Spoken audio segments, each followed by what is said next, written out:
नमस्कार मंडळी. मी नीलाक्षी काळेसालके, संस्थापिका मातृगंध पुणे.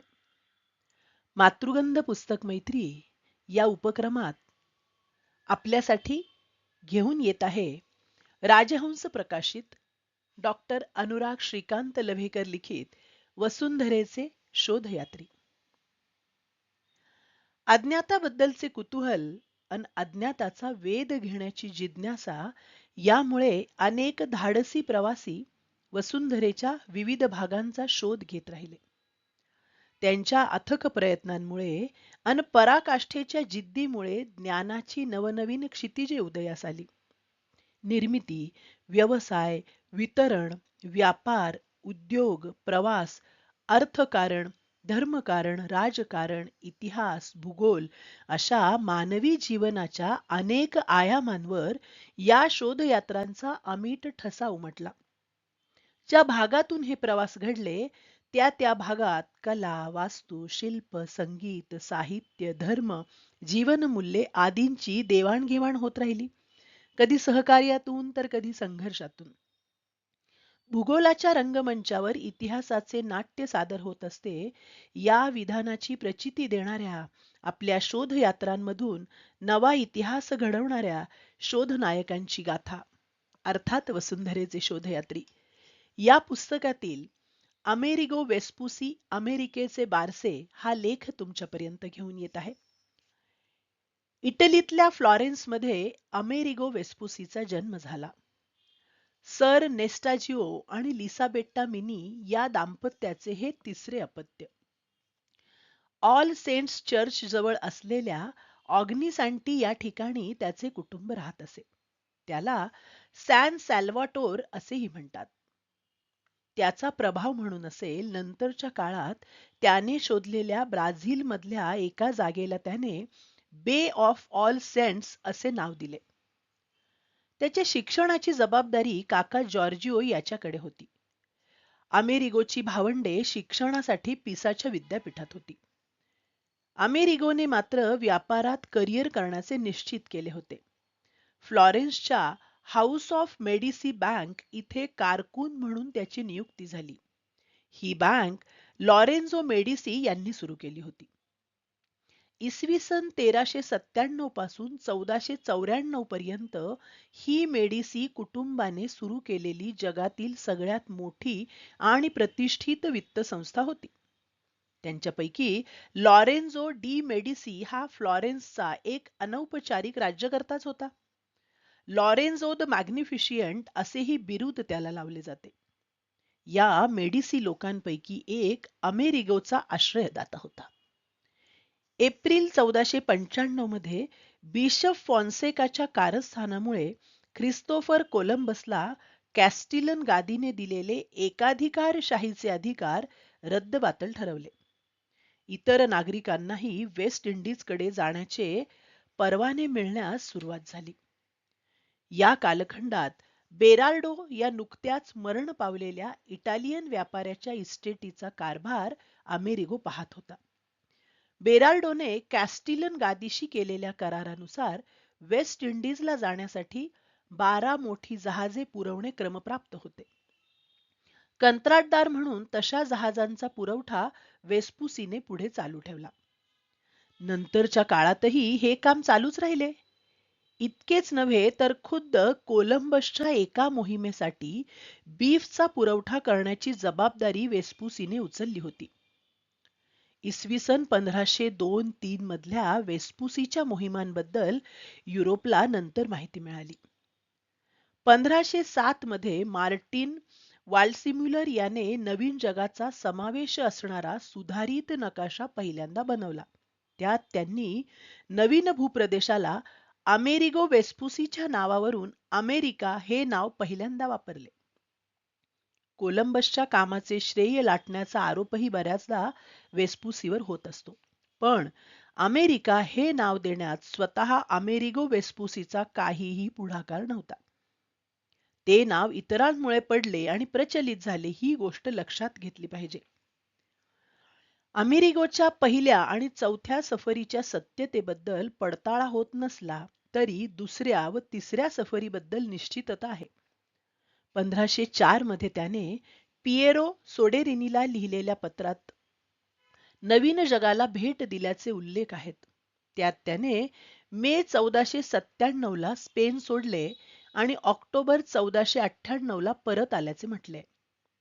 त्याने टांगता बिछाना म्हणजे हॅमॉकचा वापर स्थानिक कॅरेबियन आर्वाकांमध्ये प्रचलित असल्याचे पाहिले. नंतर तो सार्वत्रिक झाला. इसवी सन 1499 ते 1500 दरम्यान अलोन्सो डी ओजेडा यांनी पहिल्यांदा व्हेनेझुएला देशाला त्याचे नाव दिले. या स्पॅनिश खलाशासोबत अमेरिगो फ्लीट कमांडर म्हणून सफरीवर निघाला. सध्याच्या गयानाच्या किनाऱ्याला लागल्यानंतर अमेरिगो आणि ओजेडाची ताटातूट झाली. अमेरिगो दक्षिणेकडे मार्गक्रमण करत थेट अमेझॉन नदीच्या मुखाशी पोचला. तिथून वळल्यावर त्रिनिदाद आणि ओरिनिको नदी लागली. मग हिस्पॅनियोलाहून तो स्पेनला परतला. त्याची पुढची सफर 1501-2 मध्ये गोन्सालो कोएलो हा पोर्तुगीज सेवेत असताना त्याच्या नेतृत्वाखाली झाली.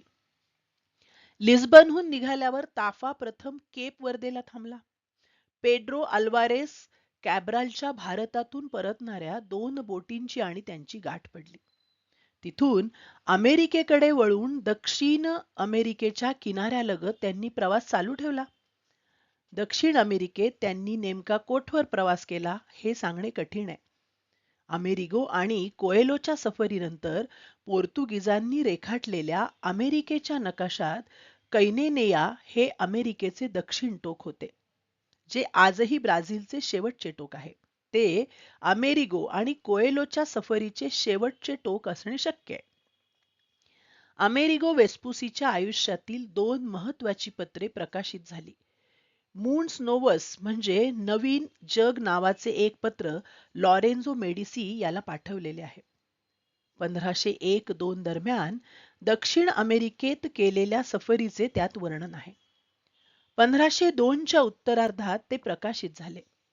त्याच्या प्रती युरोपमध्ये सगळीकडे वितरित झाल्या. आणखी एक पत्र इटालियन मुत्सद्दी पिएरो सोडेरिनीला लिहिले आहे. Letter of Amerigo Vespucci concerning the isles newly discovered on his 4 voyages. हे पत्र 1504 ला प्रसिद्ध झाले. मार्टिन वाल्सिम्युलरने त्याचे लॅटिन भाषांतर केले. वेस्पुसीने लिहिले आहे, आम्ही धुंडाळलेले आणि फिरलेले नवीन भूप्रदेश आपल्या पूर्वजांना सर्वस्वी अज्ञात होते. अटलांटिकच्या पलीकडे फक्त सागरच आहे असे त्यांचे ठाम मत होते. काही थोड्या लोकांना पलीकडे जमीन असावी असा विश्वास होता, पण ती कायमस्वरूपी वस्ती करण्यायोग्य नाही असेही त्यांना वाटत होते. परंतु हे वस्तुस्थितीच्या अगदीच विपरीत आहे. माझ्या शेवटच्या सफरीवरून हे स्पष्ट आहे की मला एक खंड सापडला आहे. इथे लोकांची दाट वस्ती आहे, प्राण्यांची विपुलता आहे. इथले वातावरण तुलनेने नरम आणि आल्हाददायक आहे. लिस्बनला परतल्यावर लिहिलेल्या पत्रात तो म्हणतो, त्यांनी धुंडाळलेल्या जमिनी अपेक्षेपेक्षा कित्येक पटींनी विशाल होत्या. टॉलेमी किंवा मार्को पोलो यांनी वर्णन केले त्यापेक्षा त्या कितीतरी वेगळ्या होत्या. त्यामुळे हे नक्कीच नवीन जग असले पाहिजे.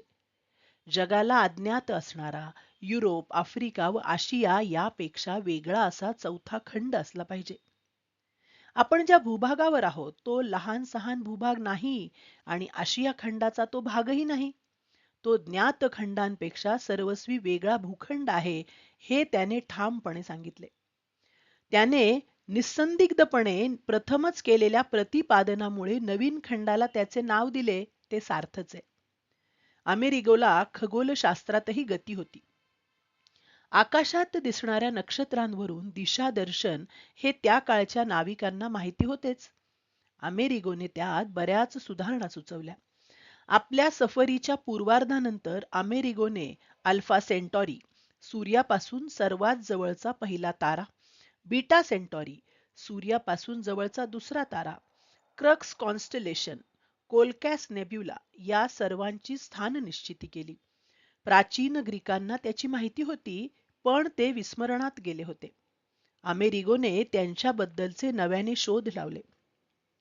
अमेरिगोने स्वतःच्या कामाचे बढाईखोर वर्णन करून प्रत्यक्षात होती त्यापेक्षा फार महत्वाची कामगिरी बजावल्याचा आव आणलाय, असे काही विद्वानांनी सुचवले आहे. दुसरीकडे वाल्ड सिम्युलरने नव्याने जगाचा नकाशा रेखाटला. त्यात नवीन खंडाला तो नावही देऊन मोकळा झाला, लँड ऑफ अमेरिकस ऑर अमेरिका. वर त्याने अशी पुस्तीही जोडलीये, अमेरिकस.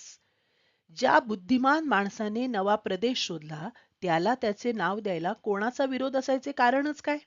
शिवाय युरोप, आशिया, आफ्रिका ही नावे स्त्रीलिंगी आहेत, तसे अमेरिका. आपल्या नावावरून खंडाचे नाव दिले गेले आहे, हे कदाचित अमेरिगो वेस्पुसीच्या गावीही नसेल. अमेरिगो वेस्पुसीची चौथी सफर मे 1503 मध्ये पोर्तुगीजांच्या अधिपत्याखाली निघाली. ब्राझीलचा पूर्व किनारा धुंडाळून ते जून 1504 मध्ये परतले.